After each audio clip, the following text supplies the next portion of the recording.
The first time that I actually met Evelyn was when she was working on something called Save Old Sandwich, SOS. She wanted assistance, and I was a young planner in the city, and I could offer some assistance. And what she was doing is trying to establish that there were very important and old buildings in the town of Sandwich and its history, going back to the 1790s, late 1790s. And one of the buildings that she had keen interest in was the old county courthouse, which has been on this site since the 1790s in different aspects, different buildings, different forms, and it was no longer used as a county courthouse. She wanted to utilize this building and the site for a cultural center. And it was very difficult to make convincing first the municipal politicians, provincial politicians, and the federal politicians. She did that in a very special way. She was not just interested in this building itself per se. She was interested in the whole heritage fabric in the municipality, history of the places, the architecture of the places, etc.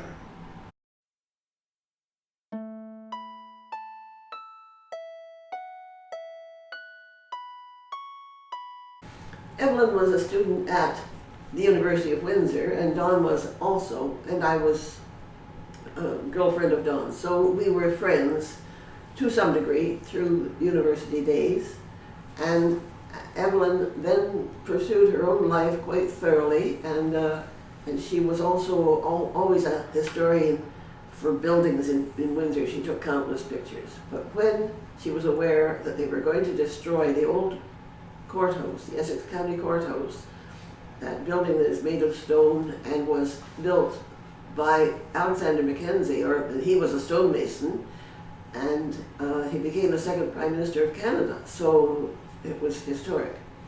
She went weekly to city council meetings to say, you cannot destroy that building. They were planning on demolition. And when she went all the time, they almost surrendered and said, okay, we'll buy the building from the province, and you, Evelyn McLean, will be in charge of its resurrection. And that's how it started, and she was in charge. And they handed her the responsibility for the building, and she pursued everything that went with the reclaiming of the building. Original stone. She hired the architect that, at first she had recruited friends of the court to solidify her requests. And so she had a good backing on her project. And when she was given that permission, she reined in those friends and put them to work. She was a hard taskmaster, but you're going to do this because it's Evelyn's project. And so hired a contractor who we researched, and we are all amateurs, but produced this reclamation of this building. And she herself pursued all the funding through different governments, and she wrote and got grants, pledges, and local people until she had funding, and the project moved forward quickly. Well, I had known Evelyn at school. We were both at the Assumption University, the predecessor to the University of Windsor. And then we went our separate ways. But when she wanted to gather a group of people to incorporate as the Friends of the Court, she called me, and I happened to own an office building, so we met in that building. This was in 1981 or 70 or 79 through 81. There were 13 original directors. They're all listed on a plaque in the front hall. I'm the only one who hasn't either died or drifted away. When we got access to the building, in '81. We were amazed at some of the historic or heritage items that were revealed. The motif, the leitmotif of the round-topped arch is repeated in the front windows and in the fan lights on the second floor and in the entrance hall. The fan lights have survived since 1855, original glass.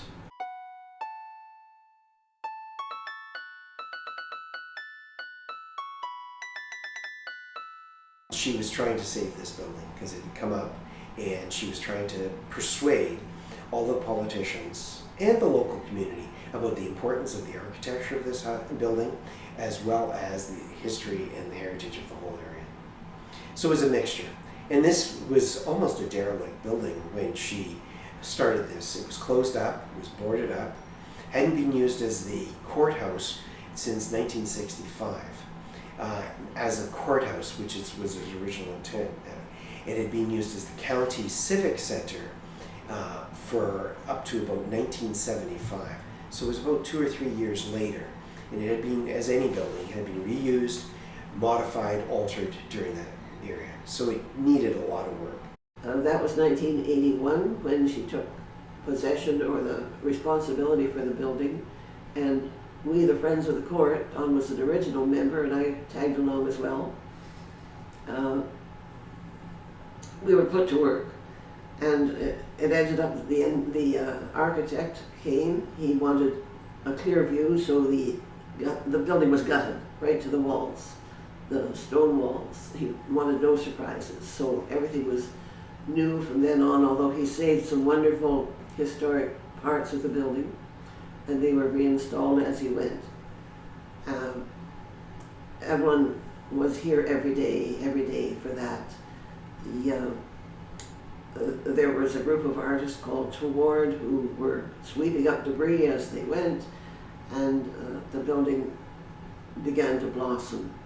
And every new discovery, the cornerstone at the back of the building, which was hidden, was a new discovery that just elated Evelyn as showed up. And the upper room, that is the main room, was it had a lowered ceiling because it had been very difficult to heat and cool this building. And when that stuff came down and the tin ceiling was removed, she was again elated, and the whole thing kept moving and moving and moving until it opened again in 1985, very short 4 years later, into the building that is today. So that was the beginning. She went on from there. She got some really great help from a group that she initiated, was one of the founding members, and that's the Friends of the Court. And they were here to assist with the designation, the rehabilitation, fundraising, promotion, everything to do with Mackenzie Hall and Sandwich itself. If you look at the original bylaws, they were also very interested in the community, because it needs the community to help build the building and its neighbors and environments. So that is probably the first time that I met her in the 1970s. Again, in the 1980s, I met her a couple times, especially after the opening of Mackenzie Hall, which I think was in 1986. And it was I attended the opening event, and it was fantastic. I mean, to see this building renovated, it was probably one of the first renovated buildings conserved and brought back to life that I can recall in the City of Windsor. So it was very exciting. Full of people that day, politicians, regular people, etc. It was an evening event, and it was fantastic.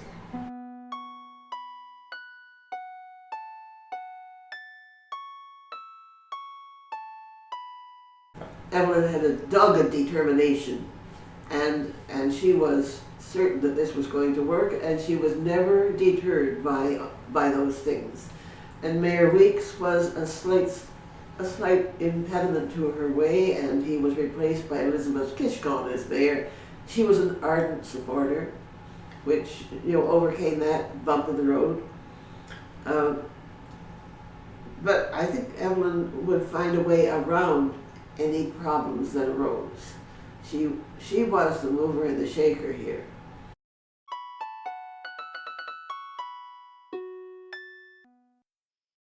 They had to get charitable status so that people could give gifts for charities for tax purposes. There was all sorts of complexity. They got a lawyer involved. I think Bruck Easton was the one that was involved originally as the lawyer. She had to put together a group that not only was influential in the community, but was also had an interest in this building and saving this building. She had to convince, and I know for a fact, she had to convince people like Hilary Payne, Burt Weeks, the mayor at the time, to pay even the dollar amount. Because the burden was not the dollar, obviously, but it was the costs involved with bringing this building up to a condition that it could be utilized for a cultural center or for other municipal use that was deemed appropriate. So I think she went to numerous people. The Snyders were one of the ones that were original ones that were very influential in getting that group together and ensuring that it hit the right boxes. She also, I know from past experience, we were very lucky at the time. I believe we had 3 members of federal government, MPs, that were also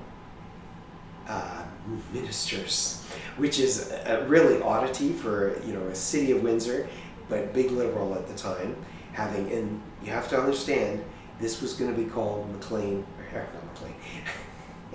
Mackenzie Hall, and Mackenzie was our second prime minister. Even in fact, he was, at the time that he built this, he was a builder, a brick mason basically.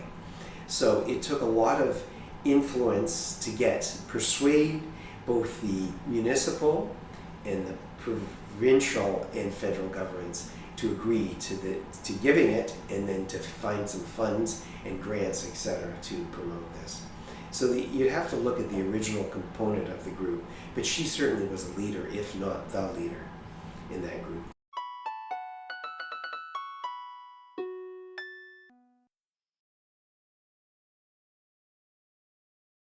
She went to University of Windsor and she studied art, and I think there was a commercial aspect in advertising that she has beautiful drawings of ads that she prepared that we've saved. They were under a bed in a box, and we've saved. We don't know quite what to do with them yet. But the whole aspect that she was a very unique individual in the history of Windsor.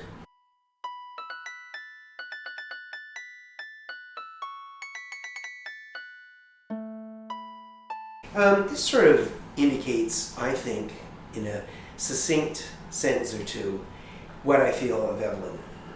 She tried to save so many buildings. She basically led our community to cherish and savor built heritage, and was one of the first in the city, I think, to try and ensure these buildings remain part of our life and urban fabric. Thank you.